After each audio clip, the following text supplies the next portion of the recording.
ರಾಮನ ಬಂಟ ಹನುಮಂತ ಹುಟ್ಟಿದ್ದು ನಮ್ಮ ಕರ್ನಾಟಕದ ಈ ಜಿಲ್ಲೆಯಲ್ಲೇ. ಇದು ಡೇ 19 ಆಫ್ ಕರ್ನಾಟಕ ಜರ್ನಿ. ಒಂದು ದಿನ ಒಂದು ಜಿಲ್ಲೆ. ಇಂದಿನ ಜಿಲ್ಲೆ ಕರ್ನಾಟಕದ ರೈಸ್ ಬೌಲ್ ಕೊಪ್ಪಳ. ಕೊಪ್ಪಳವನ್ನು ಮೊದಲು ಕೊಪ್ಪಳ ನಗರ ಎಂದು ಕರೆಯಲಾಗುತ್ತಿತ್ತು. ಕ್ರಮೇಣ ಅದು ಕೊಪ್ಪಳ ಆಗಿದೆ. ಕೊಪ್ಪಳ ಜಿಲ್ಲೆಯ ವಿಸ್ತೀರ್ಣ ಅಂದಾಜು 8458 ಸ್ಕ್ವೇರ್ ಕಿಲೋಮೀಟರ್. ಈ ಜಿಲ್ಲೆಯ ತಲಾ ಆದಾಯ 1,52,000 ರುಗಳು ಹಾಗೂ ಸಾಕ್ಷರತೆ ಪ್ರಮಾಣ 70%. ಕೊಪ್ಪಳದಲ್ಲಿ ಒಟ್ಟು 7 ತಾಲೂಕುಗಳಿವೆ.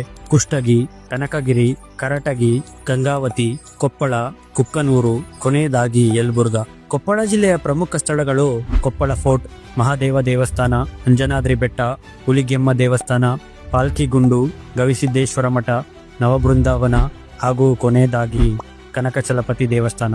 ಕೊಪ್ಪಳ ಜಿಲ್ಲೆಯ ಇಂಟ್ರೆಸ್ಟಿಂಗ್ ವಿಷಯ ಏನಂದ್ರೆ ತುಂಗಭದ್ರಾ ನದಿಯ ನೀರಿನ ಸೌಲಭ್ಯದಿಂದಾಗಿ ಕೊಪ್ಪಳದ ಗಂಗಾವತಿಯಲ್ಲಿ ಕರ್ನಾಟಕದಲ್ಲೇ ಅತಿ ಹೆಚ್ಚು ಭತ್ತನ ಬೆಳೆಯುತ್ತಾರೆ. ಅದಕ್ಕೆ ಗಂಗಾವತಿಯನ್ನು ಕರ್ನಾಟಕದ ರೈಸ್ ಬೌಲ್ ಅಂತಲೂ ಕರೀತಾರೆ. ಹಾಗೂ ಕೊಪ್ಪಳದ ಆನೆಗುಂದಿ ವಿಜಯನಗರ ಸಾಮ್ರಾಜ್ಯದ ಮೊದಲ ರಾಜಧಾನಿಯಾಗಿತ್ತು. ಹಾಗೂ ಅಲ್ಲಿನ ಅಂಜನಾದ್ರಿ ಬೆಟ್ಟ ವಾಯುಪುತ್ರ ಹನುಮಂತ ಜನಿಸಿದ ಸ್ಥಳವಾಗಿದೆ. ಮತ್ತೆ ಮೌರ್ಯ ಸಾಮ್ರಾಜ್ಯದ ಚಕ್ರವರ್ತಿಯಾದ ಅಶೋಕನ ಕಾಲದ 2 ಪ್ರಮುಖ ಶಿಲಾಶಾಸನಗಳು ಕೊಪ್ಪಳ ಜಿಲ್ಲೆಯ ಪಾಲ್ಕಿಗುಂಡು ಹಾಗೂ ಗವಿಮಠದಲ್ಲಿ ಪತ್ತೆಯಾಗಿವೆ. ಈ ಶಾಸನಗಳು ಸುಮಾರು 2300 ವರ್ಷಗಳಷ್ಟು ಹಳೆಯವು ಮತ್ತು ಬ್ರಾಹ್ಮಿ ಲಿಪಿಯಲ್ಲಿ ಬರೆಯಲ್ಪಟ್ಟಿವೆ. ಕೊನೆಯದಾಗಿ ಕೊಪ್ಪಳದ ಕಿನ್ನಾಳ್, ಅಲ್ಲಿನ ಕಿನ್ನಾಳ್ ಆಟಿಕೆ ಹೆಸರುವಾಸಿಯಾಗಿದ್ದು ಅಲ್ಲಿ ತಯಾರಿಸುವ ಮರದ ಆಟಿಕೆಗಳು ಮತ್ತು ಆಕೃತಿಗಳಿಗೆ GI ಟ್ಯಾಗ್ ಕೂಡ ಸಿಕ್ಕಿದೆ. ನೀವೇನಾದ್ರೂ ಕೊಪ್ಪಳ ಜಿಲ್ಲೆಯವರಾಗಿದ್ರೆ ಈ ರೀಲ್ನ ಮಿಸ್ ಮಾಡದೆ ನಿಮ್ಮ ಸ್ಟೋರಿಗೆ ಹಾಕೊಳ್ಳಿ ಮತ್ತೆ ಹೆಚ್ಚಾಗಿ ಶೇರ್ ಮಾಡಿ. ಹಾಗೂ ಇದೇ ರೀತಿ ಎಲ್ಲಾ ಜಿಲ್ಲೆಯ ವಿಡಿಯೋಗಾಗಿ ಫಾಲೋ ಮಾಡಿ ಗೋ ಕನ್ನಡಿಗ.